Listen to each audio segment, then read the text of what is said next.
After a fun, close and late loss in Game 1, a blowout in Game 2, and an exciting Timberwolves win in blowout fashion in Game 3, things fell apart for the Wolves in Game 4 on Monday evening. Indeed, the Wolves had a solid chance to even the series at 2 games apiece, but couldn't take advantage of a cold start from the Rockets, including a 0-for-7 start from the field by James Harden.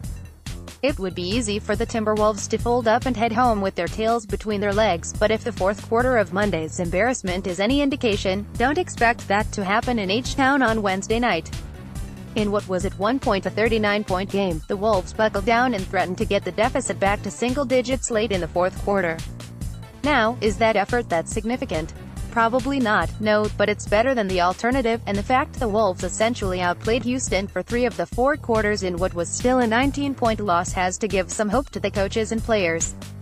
A strong showing in Game 5 will surely need to be combined with another stinker from Houston if Minnesota is to win, but we've seen more uneven play than play worth of a 65 win team throughout the first 4 games of this series, so it isn't exactly far-fetched that they may struggle again, especially in a series that they surely believe is all but over already.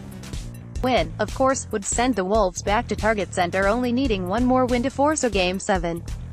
And as we all know, anything can happen when it all comes down to one game. What must happen for the Wolves on Wednesday? A lot, actually. The shadow double teams on Harden that were so successful early in Game 4 must continue with that same urgency for all 48 minutes, or however long Harden is on the floor in Game 5. After halftime, Houston came out with far more energy than the Wolves and took advantage of a soft, defensive effort. The tricky thing is that the Wolves should not be counting on Trevor Ariza, Ryan Anderson, and Gerald Green combining to shoot just 7 of 21, 33%, from beyond the arc. That trio is far better than that, with each player individually shooting north of 36.8% in the regular season from three-point land. On offense, the Wolves need to continue to attempt to run through Towns.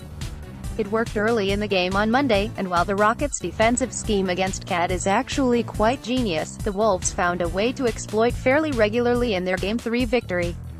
At any rate, we'll have a game wrap after it's all over, and hopefully, we won't need to have post-mortem coverage as soon as Thursday.